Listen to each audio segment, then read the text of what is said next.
સત્યમ શિવમ સુંદરમ વિદ્યાર્થી મિત્રો, આજે આપણે ભણવા જઈ રહ્યા છીએ ધોરણ 6.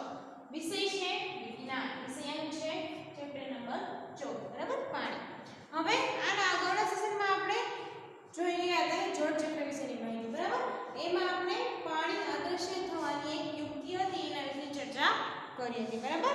પછી એમાં જ પ્રવૃત્તિ 2 જોઈ હતી, બરાબર? આપણે કે જેમાં છાંયડામાં રાખેલી થાળી અને જે સૂર્યપ્રકાશમાં રાખેલી થાળી છે, બંનેમાંથી પાણી ઉડવાની ક્રિયા થાય છે. એટલે પાણી જે છે એમાં રહેલું છે એ બાષ્પીભવન થવાની એક ક્રિયા થાય છે, બરાબર? પછી આપણે જોયું એમાં જેમાં આગળ જળચક્રમાં જ કે વનસ્પતિ દ્વારા પાણીને ગુમાવવું, વનસ્પતિ પણ એક પાણીને ગુમાવવાની ક્રિયા કરે છે એની વિશેની આપણે ચર્ચા કરી હતી. પછી વાદળા કઈ રીતે બને છે, એટલે વાદળ કઈ રીતે બને છે એના વિશેની પણ આપણે ચર્ચા આગળના સેશનમાં કરી હતી, બરાબર? હવે આપણે આ સેશનની અંદર આપણે જોવાનું છે કે મહાસાગર તરફ.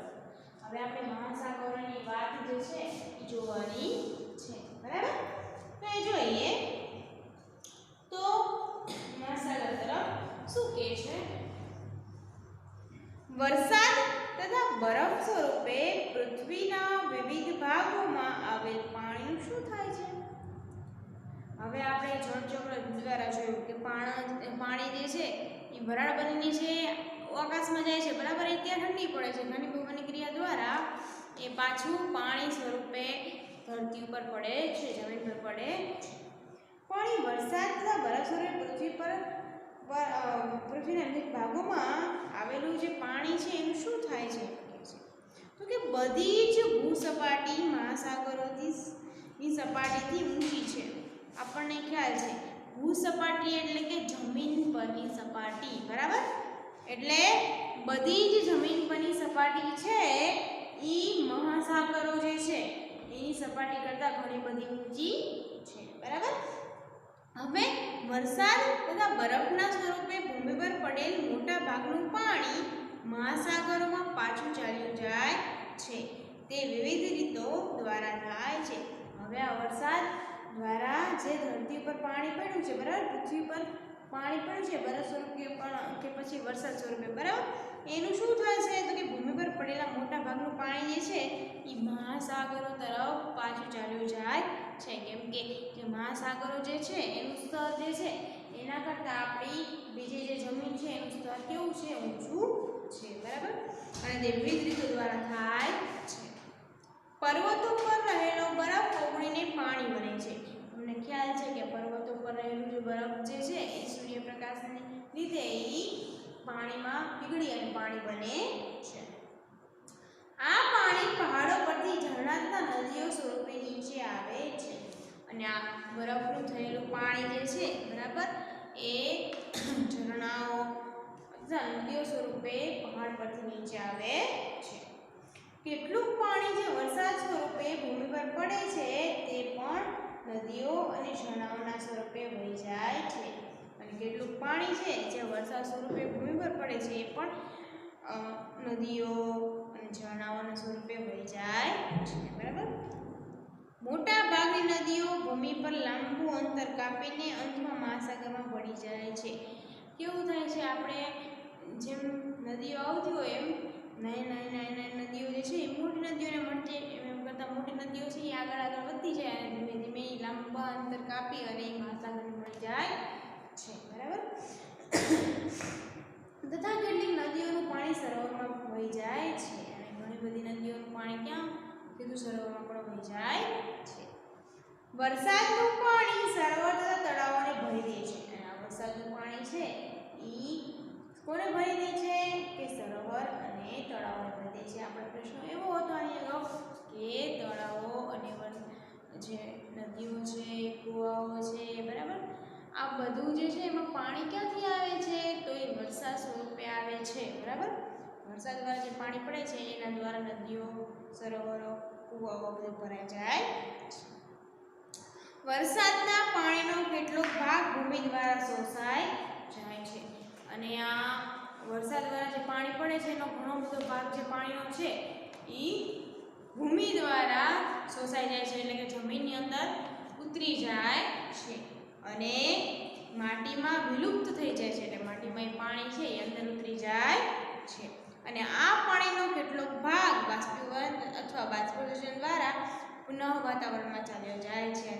આવો ઘણો બધો પાણીનો ભાગ જે હોય છે, બરાબર, આપણે ખબર છે કે એ બાષ્પીભવન દ્વારા બળીને ઉડી જશે અથવા તો બાષ્પીભવન દ્વારા વાતાવરણમાં પાછું આપણને એ પાણી હશે પુનઃ વાતાવરણમાં ચાલ્યો જાય, પાછું વાતાવરણમાં ચાલ્યો જાય છે. બાકીનું પાણી ધીમે ધીમે ભૂમિમાં નીચેની તરફ ઉતરતું જાય છે.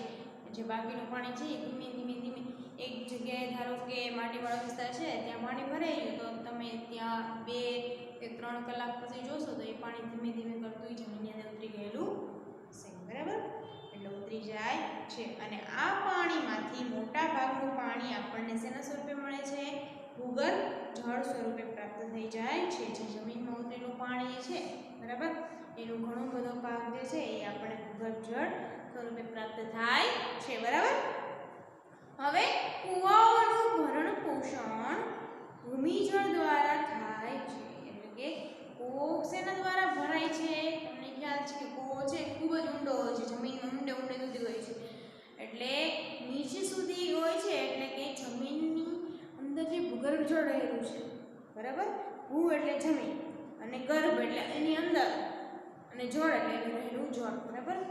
ઈ આજુબાજુ જે કૂવાના નીચેની આજુબાજુને જે એનું તળિયું અને દિવાલ છે ત્યાંથી ધીમે ધીમે પાણી આવતું જાય છે, જે એકદમ ચોખ્ખું હોય છે. એમ કરતાં ધીમે ધીમે કૂવો ભરાઈ જાય છે. કૂવામાંથી તમે ક્યારેય જોયું છે ગમે એટલું પાણી લ્યો કૂવો એ ક્યારેય ખાલી થતો નથી. ક્યારેક જો ભૂગર્ભ જળના સ્તરમાં ઘટાડો થાય તો જે પાણી ધીમે ધીમે ખલાસ થઈ જાય, બાકી થતું નથી, બરાબર. આ પ્રકારે કેટલાક સરોવરોનો પાણીનો સ્ત્રોત ભૂગર્ભ જળ છે. હેન્ડપંપ તથા બોર કૂવા દ્વારા ખેંચાયેલ પાણી ભૂગર્ભ જળમાંથી જ આવે છે. હેન્ડપંપ એટલે ડંકી, સામાન્ય તમે ડંકી કહેતા હશો. ડંકીને તમે સીંચો, બરાબર, આમ સીંચો ડાટલા વડે ત્યારે એ ડંકીની જે સ્ટેન્ડ છે એની અંદર એવો પાઇપ ગોઠવેલો છે જેના દ્વારા નીચેથી એ પાણી ઉપરની તરફ આવે છે અને આપણે જે નળ છે એની દ્વારા એ બહાર આવે છે અને ડોલ આપણી ભરાઈ જાય છે, બરાબર. જો આપણે સીંચતા નથી તો એ પાણી બહાર આવતું નથી. જો એ સીંચી ડંકી તો જ પાણી બહાર આવે છે, બરાબર. બોર કૂવા એટલે એક પ્રકારનો તમે બોર પાડેલો હોય ઘરમાં, બરાબર, અને એને બોર કૂવા કહેવાય. હવે એ બોર કૂવા છે એ જમીનમાં ખૂબ ઊંડે ગાળવામાં આવે છે કે જ્યાં આપણને પાણી ઉપલબ્ધ હોય અને એમાંથી આપણે પાણી મેળવીએ છીએ અને એ પણ એક ભૂગર્ભ જળ જ છે. જે જગ્યાઓ પર વધારે હેન્ડપંપ અથવા બોર કૂવા હોય છે તેવી જગ્યાએ ભૂગર્ભ જળ પ્રાપ્ત કરવા માટે વધારે ઊંડે સુધી ખોદકામ કરવું પડે છે.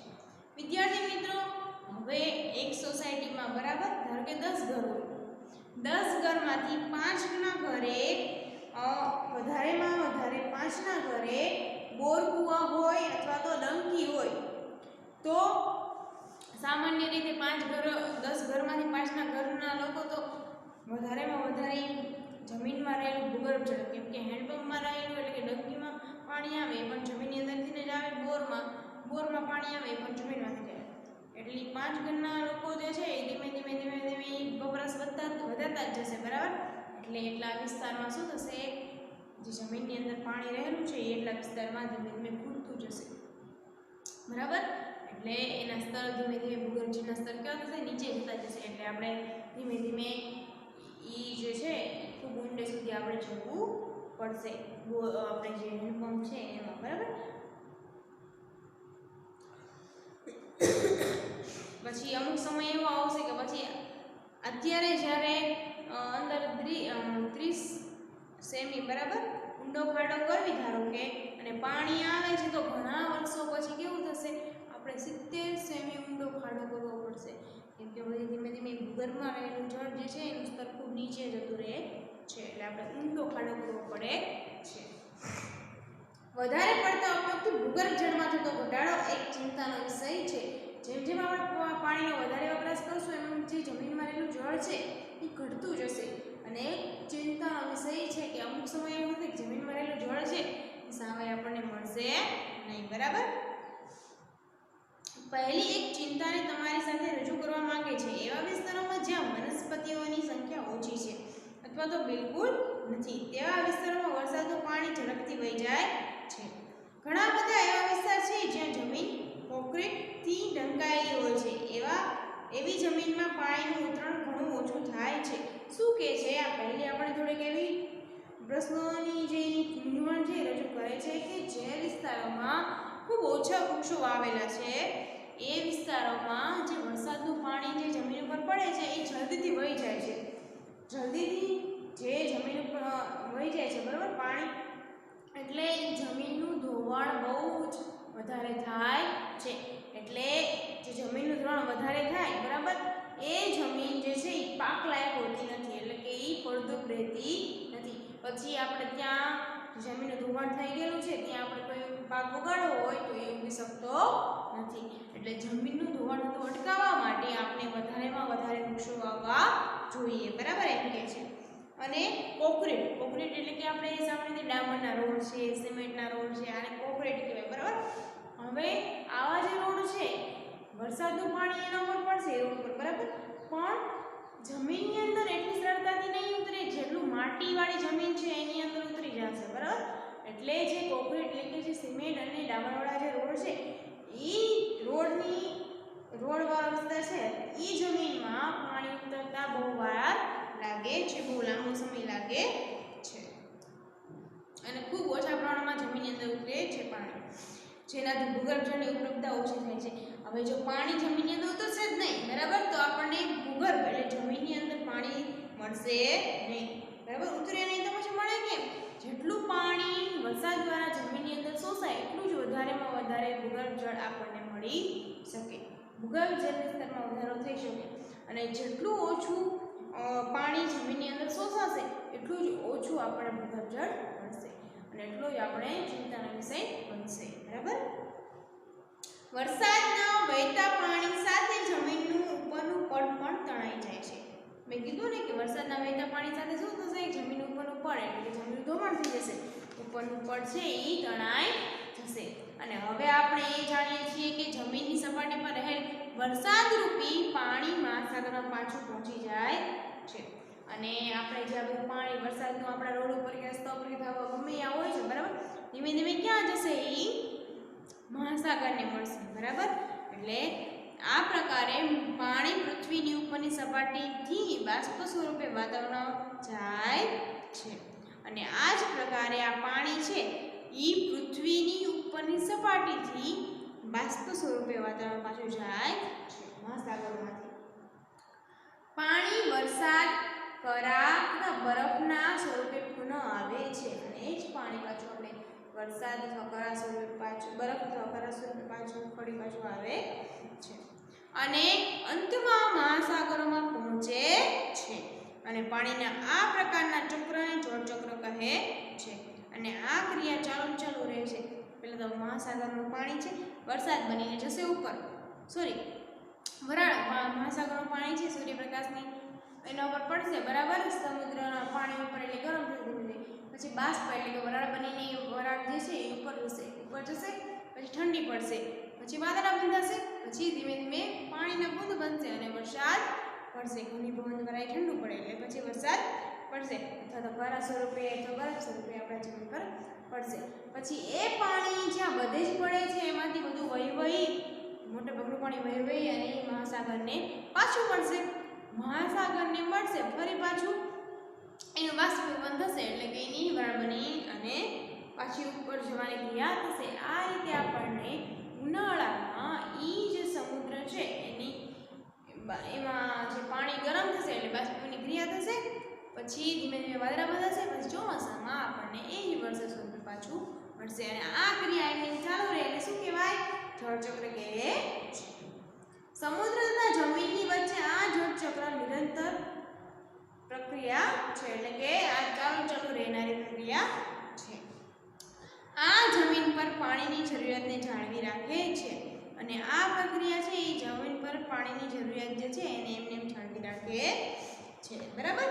હવે આપણે જોવાનું છે કે જો વરસાદ વધુ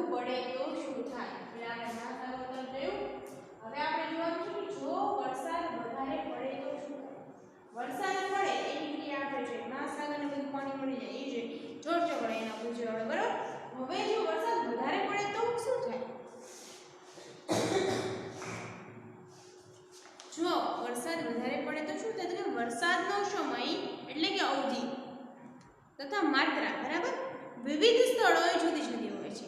હા વિદ્યાર્થી મિત્રો, દરેક સ્થળે વરસાદની માત્રા અલગ અલગ હોય છે. ધારો કે આપણે ત્યાં 10 ઇંચ વરસાદ પડ્યો બરાબર, તો આપણી જેમ 10 ઇંચ વરસાદ પડ્યો તો એ જ રીતે બીજા કોઈ રાજ્યમાં બીજા કોઈ દેશમાં પણ 10 ઇંચ વરસાદ પડે એવું જરૂરી નથી. દરેક સ્થળે અલગ અલગ માત્રામાં વરસાદ પડે છે.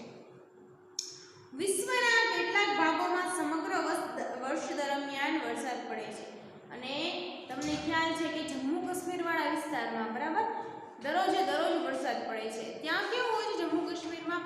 તો સવારમાં પહેલા શું હોય છે? પહેલા તો બહુ જ ઠંડુ વાતાવરણ હોય છે બરાબર, પછી બપોર ચડતા થોડોક તડકો એટલે કે સહેજ હૂંફવાળું વાતાવરણ હોય છે, પછી સાંજ પડતા થોડોક વરસાદ આવે છે અને રાતે પાછું ઠંડુ વાતાવરણ થઈ જાય છે અને આ રીતે એક દિવસની અંદર 3 ઋતુ જેવું વાતાવરણ દેખાય છે બરાબર.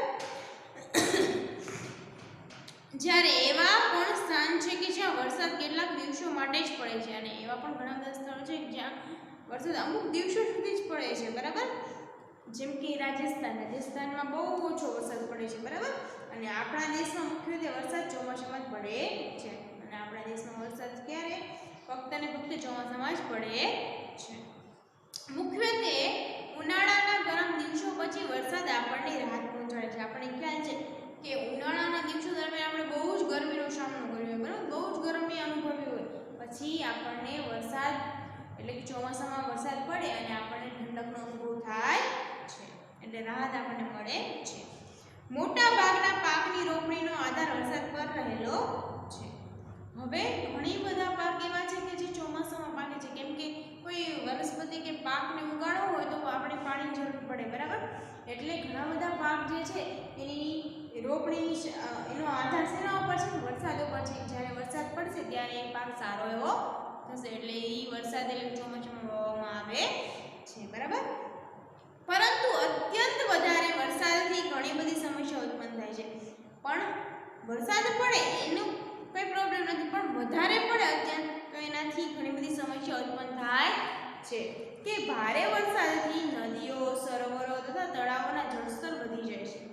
વધારે વરસાદ પડશે શું થશે? કે નદીઓ, સરોવરો અને તળાવો જળસ્તર વધી જશે એટલે કે એ છલકાઈ જશે બરાબર.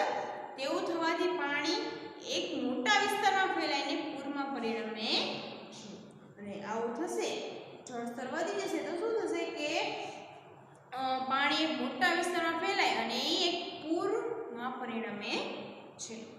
તે ખેતરો, જંગલો, ગામડા અને શહેરોને પાણીથી ડૂબાડી શકે છે અને આ પૂરની પરિસ્થિતિ છે બરાબર.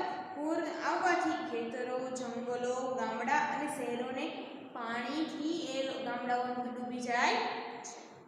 આપણા શહેરમાં પૂરથી પાક, પશુ પ્રાણીઓ અથવા પાલતુ પ્રાણીઓ, સંપત્તિ તથા માનવ જીવનને પણ નુકસાન થાય છે બરાબર. પૂરના સમયે પાણીમાં રહેવાવાળા સજીવો પણ તણાઈ જાય છે. આપણને ખ્યાલ છે કે દરિયામાં પૂર આવશે બરાબર, અથવા તો કોઈ નદી નાળા છલકાઈ જશે એટલે બધું પાણી ક્યાં જશે? બહાર, બધા ગામડાઓને બધે ઘૂસી જશે એટલે પાણીમાં રહેતા જે સજીવો જે છે એ પણ એ પાણીના હારે ગમે ત્યાં સલવાઈ જશે એટલે પૂરના સમયે પાણીમાં રહેવાવાળા સજીવો પણ તણાઈ જાય છે.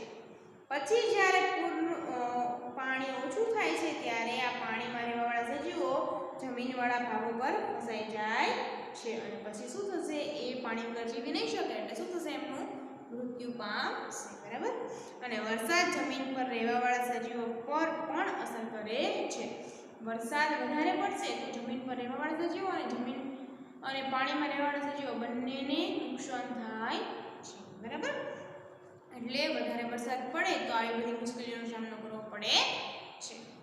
હવે આપણે જોઈશું વધારે વરસાદ પડે તો શું થાય? હવે આપણે જો લાંબા સમય સુધી વરસાદ ન પડે તો શું થાય?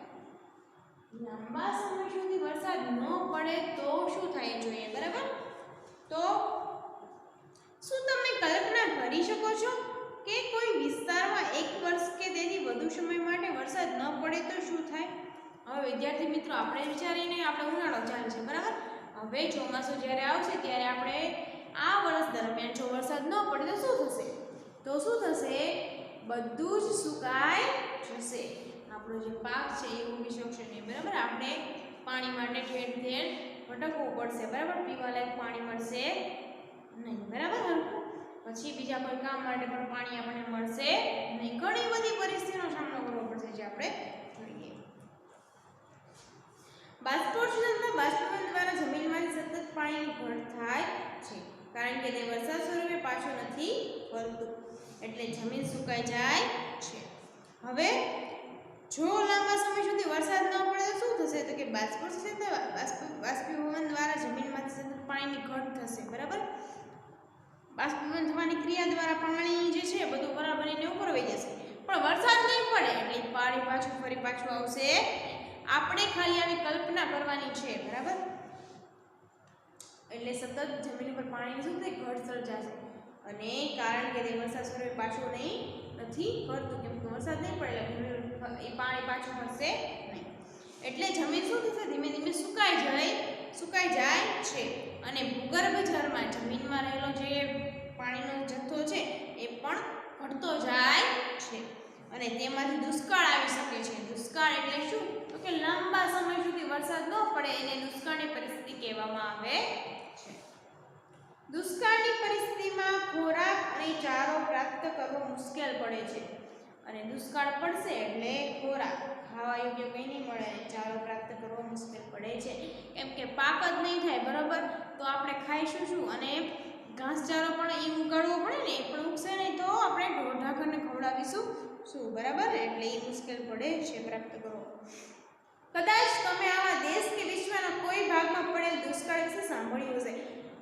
કદાચ આપણે દુષ્કાળ કોઈ એવા વિસ્તારમાં સાંભળ્યું કે આ વિસ્તારમાં દુષ્કાળ પડ્યો હતો કે પડ્યો છે. શું તમે જાણકારી મેળવી છે કે આવા વિસ્તારોમાં રહેવાવાળા લોકોને કઈ મુશ્કેલીનો સામનો કરવો પડે છે? આ પરિસ્થિતિમાં વનસ્પતિઓ તથા પ્રાણીઓનું શું થાય છે? તો વનસ્પતિ તો ઉગી શકતી નથી પહેલાં તો, બરાબર. અને પ્રાણીઓ ખોરાક વગરના એમ થોડોક સમય સુધી રહે છે, પછી શું થશે? ધીમે ધીમે મૃત્યુ પામે છે. તમારા માતા પિતા તથા પાડોશી સાથે ચર્ચા કરીને સમાચાર પત્રો તથા સામયિકમાં વાંચીને જાણકારી મેળવવાનો પ્રયત્ન કરો કે કોઈ વિસ્તાર છે એમાં ક્યારેય આપેલા દુષ્કાળ પડ્યો છે અથવા અત્યારે પડ્યો છે, તો એ દરમિયાન દુષ્કાળની પરિસ્થિતિમાં કઈ પરિસ્થિતિનો સામનો કરવો પડે છે એના વિશેની તમારે તમારા વાલી જોડે ચર્ચા કરવાની છે, અથવા તો પાડોશી જોડે ચર્ચા કરવાની છે. હવે આપણે જોઈશું કે આપણે પાણીને કેવી રીતે સંરક્ષિત કરી શકીએ છીએ કે જેથી આપણે એની અછતનો અનુભવ ન કરવો પડે, બરાબર. આપણે પાણીને કેવી રીતે સંરક્ષિત કરી શકીએ છીએ એ આપણે જોઈએ. કે પૃથ્વી પર ઉપલબ્ધ પાણીનો માત્ર એક નાનો ભાગ જ વનસ્પતિઓ, પ્રાણીઓ તથા મનુષ્યો માટે વપરાશ માટે ઉપયોગમાં લેવાય છે, બરાબર. આપણે પૃથ્વી પરના ઉપલબ્ધ પાણીનો થોડો એવો જથ્થો જ, બરાબર, નાનો ભાગ જ આપણે વનસ્પતિઓ ઉગાડવામાં, પછી પ્રાણીઓ જે છે ઢોર ઢાંખર, બરાબર, એનો ઘાસચારો જે છે, બરાબર, એમને પીવડાવવામાં અને એમની બધી ક્રિયામાં, અને મનુષ્યો આપણે પણ પીવામાં અને આપણી બધી ક્રિયાવિધિમાં માટે વપરાશ માટે ઉપયોગમાં લેવાય છે. મોટા ભાગે પાણી મહાસાગરોમાં આવે છે, અને મોટા ભાગનું પાણી છે એ ક્યાં આવેલ છે? મહાસાગરોમાં આવેલ છે, જેને સીધું વાપરી શકાતું નથી. અને મહાસાગરનું પાણી કેવું છે? ક્ષારવાળું ખારું પાણી છે, એટલે એને સીધું વાપરી શકાતું નથી. જ્યારે ભૂગર્ભ જળનું સ્તર વધારે ઘટી જાય છે ત્યારે ભૂગર્ભ જળનો વધુ ઉપયોગ કરી શકતા નથી. જ્યારે જમીનમાં રહેલું જળ એટલે ભૂગર્ભ જળનું સ્તર વધારે ઘટી જાય છે, ઊંડું ઉતરી જાય છે ત્યારે જમીનનું અંદરમાં રહેલું પાણી, બરાબર, ત્યારે શું થશે? તો કે ભૂગર્ભ જળનો વધુ ઉપયોગ કરી શકતા નથી. પૃથ્વી પર પાણીનો જથ્થો સમાન રહે છે, પરંતુ ઉપયોગ માટે હાજર પાણીનો જથ્થો અત્યંત સીમિત છે. પૃથ્વી પર પાણીનો જથ્થો સમાન રહે છે, બરાબર, કે જેટલું આપણું બાષ્પીભવન થઈને ઉપર જાય છે એટલું વરસાદ સ્વરૂપે ફરી પાછું પણ આવે છે, બરાબર, એટલે પુનઃ પાછું ફરે છે, બરાબર. એટલે હાજર પાણીનો જથ્થો કેવો છે? પૃથ્વી પર પાણીનો જથ્થો કેવો છે? સમાન રહે છે, અને હાજર પાણીનો જથ્થો કેવો છે? અત્યંત સીમિત છે. એટલે કે જો આપણે પાણીનો આમને વપરાશ વધારતા જઈશું, બરાબર, અને વેડફતા જઈશું તો પછી એ દિવસ દૂર નથી કે પાણી જમીન પર એકદમ ટીપું રહે અને ખલાસ થઈ જાય, બરાબર. અને વધારે વપરાશના કારણે તે ઘટતો જાય છે. પાણીનો જથ્થો છે એ વધારે વપરાશ કરીએ એમ એ ઘટતો જાય છે. પાણીની માંગ પ્રતિદિન વધી રહી છે. વસ્તી વધારા સાથે પાણીનો ઉપયોગ કરનારા લોકોની સંખ્યામાં પણ વધારો થાય છે. જેમ જેમ આપણા દેશની, બરાબર, અથવા તો કોઈ આપણા પૃથ્વી પર અસર કરતા માનવીની કે પછી પ્રાણી બધાની, બરાબર, સજીવની વસ્તી જેમ જેમ વધતી જશે, કેમ કે સજીવને પોતે જીવવું હશે તો પાણીની જરૂર તો પડશે જ, બરાબર. એટલે તો પાણી જેમ જેમ વસ્તી વધતી જશે એમ પાણીની માંગ પણ વધતી જશે, બરાબર. મોટા ભાગના શહેરોમાં પાણી મેળવવા માટે એક લાંબી કતારો દેખાવી એક સામાન્ય દ્રશ્ય છે. એટલે મોટા ભાગના શહેરોમાં કેવું છે કે પાણી મેળવવા માટે એક લાંબી કતાર એટલે કે લાઈનો, બરાબર, એ દેખાવ એક સામાન્ય દ્રશ્ય છે. ખાવાની વસ્તુઓના ઉત્પાદન અને ઉદ્યોગમાં પણ પાણીના વધારે જથ્થાનો ઉપયોગ થઈ રહ્યો છે. ખાવાની વસ્તુઓનો ઉપયોગ કરવો હોય કે પછી ઉદ્યોગોમાં, આમાં પણ પાણીની ખૂબ જ જરૂર છે અને ઘણો બધો વધારે પ્રમાણમાં જથ્થો જે પાણીનો છે એમાં ઉપયોગમાં લેવાય છે. આવા જ કારણોથી વિશ્વના મોટા ભાગોમાં પાણીની ઘટ થઈ રહી છે અને આવા જ કારણોથી વિશ્વના મોટા ભાગોમાં પાણીની જ ઘટ થઈ રહી છે.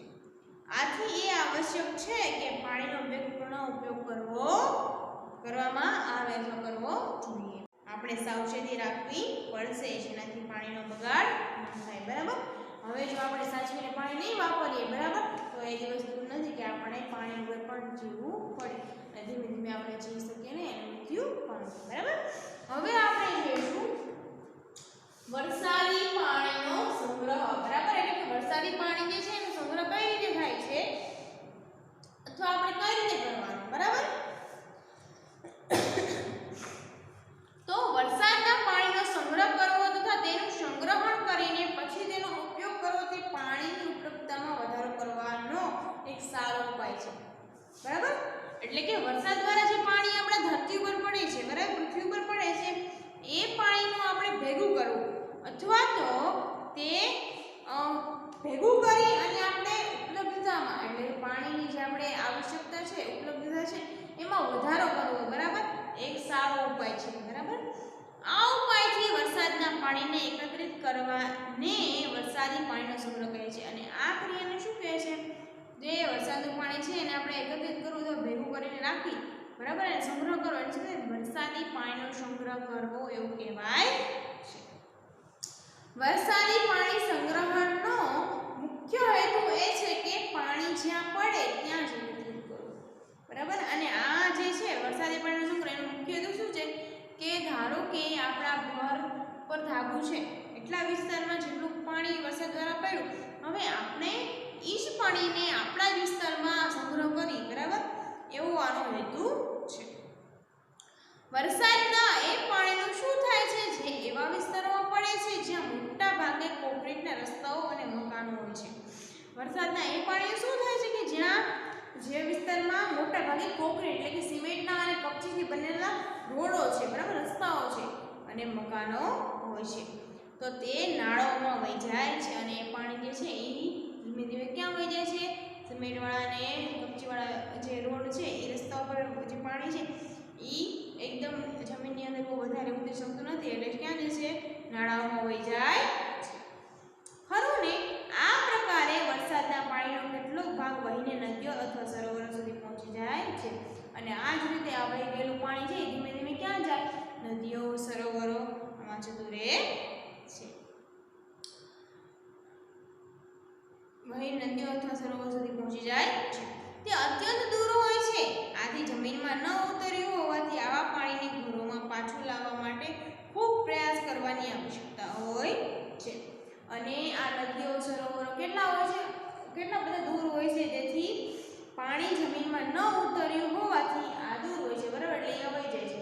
હવે બધું પાણીને તો એ નદી પાણી જે છે વહી વહીને ક્યાં નદીઓ, સરોવરને મળી જશે, પણ જે જમીનમાં નથી ઉતર્યું આપણા વિસ્તારમાં પાણી, બરાબર, એટલે કે જે વિસ્તારમાં આપણે રહીએ છીએ એ વિસ્તારમાં જમીનમાં ઉતર્યું નથી પાણી, એટલે શું થશે? જમીનમાં પાણી નહીં ઉતરે એટલે આપણે ભૂગર્ભ જળ છે એમાં આપણા વિસ્તારમાં શું થશે? ઘટાડો થશે અને એટલે જ તો આપણે નદીઓ અને સરોવર સુધી આપણું જે પાણી છે એ જમીનમાં ન ઉતર્યું હોવાથી આવા પાણીને ઘરમાં પાછું લાવવા માટે ખૂબ પ્રયાસ કરવાની આવશ્યકતા હોય છે. વરસાદના પાણીના સંગ્રહની અહીં 2 રીતોનો ઉલ્લેખ કરવામાં આવ્યો છે. કઈ 2 રીત આપણે જોઈશું અને તમારે પણ જ્યારે વરસાદ પડશે ત્યારે આ 2 રીતથી તમારે તમારા ઘર અથવા તમારા વિસ્તારમાં જેટલું પાણી પણ વરસાદ દ્વારા પડે છે એનું તમારે સંગ્રહ તમારા ઘરની આજુબાજુમાં જ કરવાનો છે, જેથી ભૂગર્ભ જળ દ્વારા તમે એ જ પાણીનો ઉપયોગ ગમે ત્યારે કરી શકો જ્યારે જરૂર હોય ત્યારે. છત ઉપર વરસાદી પાણીનો સંગ્રહ. પહેલો તો જે છે એ પહેલી રીત છે કે છત ઉપર વરસાદી પાણીનો સંગ્રહ કઈ રીતે કરવાનો, તો કે આ રીતમાં મકાનોની છત ઉપર એકત્રિત વરસાદી પાણીને સંગ્રહણ ટેન્કમાં પાઇપો દ્વારા પહોંચાડવામાં આવે છે અને આ પાણીમાં છત પર રહેલ માટીના કણો હોઈ શકે છે જેનો ઉપયોગ કરતા પહેલા નિષંદિત કરવું આવશ્યક હોય છે અને આ પાણીને સંગ્રહણ ટેન્કમાં એકત્રિત કરવાના સ્થાને સીધું જ પાઇપો દ્વારા જમીનમાં બનાવેલ કોઈ ખાડા સુધી લઈ જઈ શકાય છે અને ત્યાંથી તે માટીમાં ઉતરી ભૂગર્ભ જળ સુધીની પુનઃપૂર્તિ કરે છે.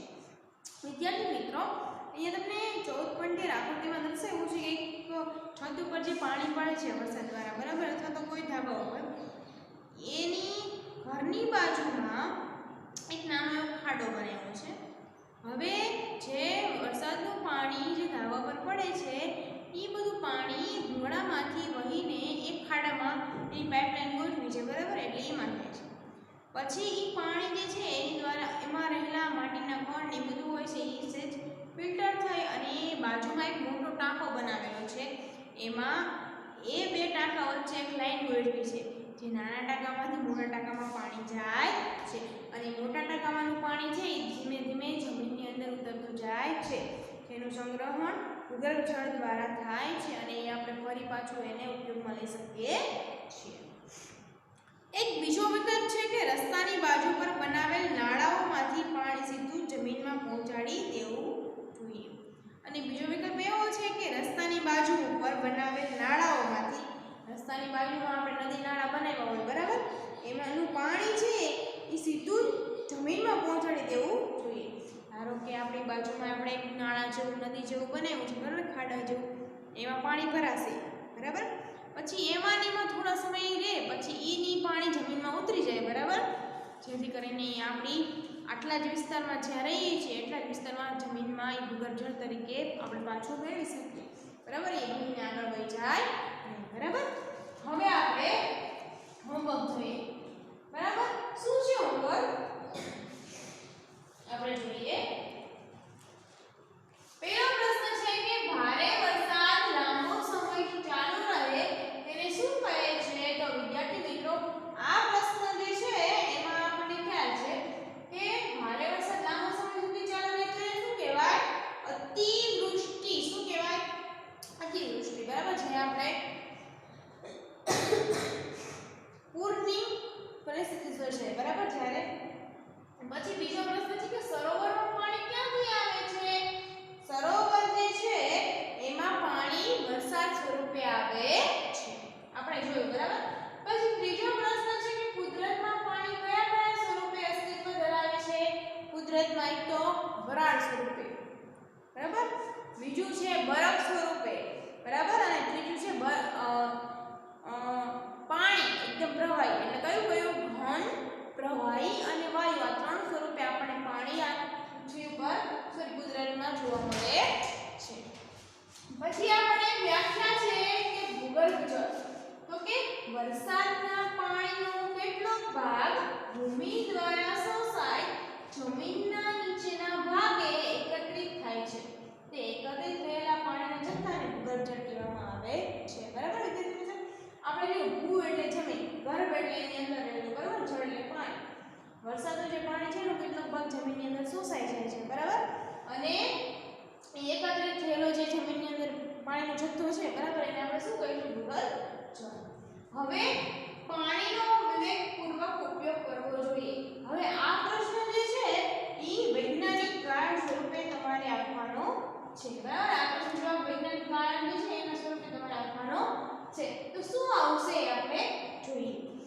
કહે છે કે વરસાદ ઓછો પડવાને લીધે ભૂગર્ભ જળનું સ્તર વધારે ઘટી રહ્યું છે, બરાબર? જેમ જેમ વરસાદ ઓછો પડશે તો શું થશે? જમીનમાં રહેલું જે પાણીનું સ્તર છે એ ઘટતું જશે, બરાબર? આને લીધે ભૂગર્ભ જળનો વધુ ઉપયોગ કરી શકાય તેમ નથી. વસ્તી વધારા સાથે પાણીનો ઉપયોગ કરનારા લોકોની સંખ્યામાં શું થશે? વધારો થશે, બરાબર? અને પાણીની માંગ દિન પ્રતિદિન શું થશે? વધતી જશે. અને ઉદ્યોગો વધતા પાણીની વધારે જથ્થાનો ઉપયોગ પણ થઈ રહ્યો છે, કેમ કે આપણને ખ્યાલ છે કે કોઈ ઉદ્યોગો છે એમાં ખૂબ વધારે પાણી જોઈએ, બરાબર? હાજર પાણીનો જથ્થો કેવો છે? અત્યંત સીમિત છે, એટલે કે આપણે જેમ જેમ ઉપયોગ કરતા જશું એમ ઘટતો જશે, વધશે નહીં. અને વધારે વપરાશના કારણે ઘટતો જાય છે, બરાબર? આથી પાણીનો કરકસરપૂર્વક અને સાવચેતી રાખીને ઉપયોગ કરવો જોઈએ, બરાબર? હવે આપણે જોવાનું છે કે ભારે વરસાદ પડવાને લીધે કયા પ્રકારના નુકસાન થાય છે તે જણાવો. હવે બહુ વધારે પ્રમાણમાં વરસાદ પડશે તો શું થશે, બરાબર? એ આપણે જોઈએ. અને એ પ્રશ્નનો જવાબ પણ તમારે મુદ્દાસર ઉત્તર તરીકે આપવાનો છે, એ રીતે આપવાનો છે મુદ્દાસર પ્રશ્નનો જવાબ, બરાબર? તો ભારે વરસાદ પડવાને લીધે નદીઓ છે, સરોવરો છે અને તળાવો છે, આ બધું શું છે? એના જળસ્તર વધી જશે અને પૂર આવવાથી બધે જ જળબંબાકાર થઈ જાય છે. ખેતરમાં, રહેણાંક વિસ્તારોમાં અને વાહન વ્યવહારના માર્ગોમાં પાણી ભરાઈ જાય છે અને આને પરિણામે ખેતરમાં પાક પણ તણાઈ જાય છે. પૂર આવે એટલે પાક તણાઈ જાય, બરાબર? હરવખરી, ઢોર ઢાંખર આ બધું શું છે? તણાઈ જાય છે. આથી ખેડૂતોને, ઘરોને, પશુઓને, ઉદ્યોગોને અને માર્ગોને મોટું નુકસાન થાય છે. લોકોના પરિવાર મુશ્કેલીમાં મુકાઈ જાય છે અને લોકોને પાણી તેમજ ખાદ્ય સામગ્રી મેળવવી પણ ખૂબ મુશ્કેલીમાં મુકાઈ જાય છે અને લોકોને પીવાલાયક પાણી તેમજ ખાદ્ય સામગ્રી મળતી નથી, બરાબર? હવે એના પછીનો પ્રશ્ન છે કે લાંબા સમય સુધી વરસાદ ન પડે તો કેવી પરિસ્થિતિ સર્જાય, બરાબર? હવે એનો પણ આપણે પ્રશ્ન મુદ્દાસર ઉત્તર તરીકે આપવાનો રહેશે. કઈ રીતે? તો કે લાંબા સમય સુધી વરસાદ ન પડે તો આપણને ખ્યાલ છે તો દુષ્કાળની પરિસ્થિતિ આપણે સામનો કરવો પડે, બરાબર? તો દુષ્કાળની પરિસ્થિતિ સર્જાશે, બરાબર? વરસાદને અભાવે ખેતરમાં પાક સુકાઈ જશે, કેમ કે પાણી નહીં મળે તો સ્વાભાવિક છે કે ભાઈ પાક પણ થશે નહીં, પાકશે નહીં, એટલે પાક પણ સુકાઈ જશે અને ખેડૂતોને પણ આર્થિક નુકસાન થાય છે, કેમ કે ખેડૂત જે છે એને બધા પ્રકારની જે જંતુનાશક દવાઓ છે, ખાતરો છે, બધું મોંઘા ભાવનું લઈ અને પોતે ખેતી કરી હોય, બરાબર? પણ એમને કંઈ નીપજ ન મળે તો પછી એમને આર્થિક રીતે ઘણું બધું નુકસાન થાય છે અને અનાજની અછત રહે તેથી અન્ય લોકોને પણ મુશ્કેલી પડે. આપણે પાણીનો કાપ પણ સહન કરવો પડે, એટલે કે પાણીની અછત, કાપ એટલે અછત પણ સહન કરવી પડે છે અને અનાજ નથી મળતું એટલે આપણે કંઈ ખોરાક તરીકે આપણે ઘણી બધી મુશ્કેલીનો સામનો કરવો પડે છે, બરાબર? પશુઓને ઘાસચારો અને પાણી ન મળે તો પશુઓ પણ ધીમે ધીમે શું થશે? મૃત્યુ પામે છે અને વરસાદના અભાવે ભૂગર્ભ જળમાં પણ ઘટાડો થાય છે. વનસ્પતિને પાણી ન મળવાથી દેહ સુકાઈ જશે અને ઉદ્યોગો અને કારખાનાઓને પણ અસર થાય છે, કેમ કે એમાં પણ ઘણી બધી પાણીની માત્રા જે છે એનો જથ્થો જ હોય છે. હવે છે એના પછીનો પ્રશ્ન કે કૂવામાં કે બોર કૂવામાં પાણી ક્યાંથી આવે છે? હવે આપણને ખ્યાલ છે કે કૂવામાં અને બોર કૂવામાં ભૂગર્ભ જળ દ્વારા પાણી આવે છે, જે આપણે પાઠની અંદર જોયું. તો એનો જવાબ આપણે જોઈએ કે વરસાદ સ્વરૂપે વરસે ત્યારે પાણી જે વરસાદ સ્વરૂપે આવે છે ત્યારે કેટલું પાણી જમીન પર વહે છે, બરાબર? જ્યારે કેટલું પાણી જમીનની અંદર ઉતરી જાય છે અને જમીનમાં જે ઉતરેલો પાણીનો જે ભાગ છે એ જમીનની અંદર સંગ્રહ થાય છે, બરાબર? આને આપણે શું કહીએ છીએ? ભૂગર્ભ જળ. અને આ જ પાણી જ્યારે આપણે કૂવા ખોદીએ છીએ, બરાબર, અથવા બોર બનાવીએ છીએ ત્યારે આ પાણી આપમેળે આપણને મળે છે અને જમીનમાં ઘણે ઊંડે ઉતરી ગયેલું આ પાણી જમીનમાં બોર અથવા કૂવા જ્યારે આપણે કરીએ છીએ ત્યારે કાઢવામાં આવે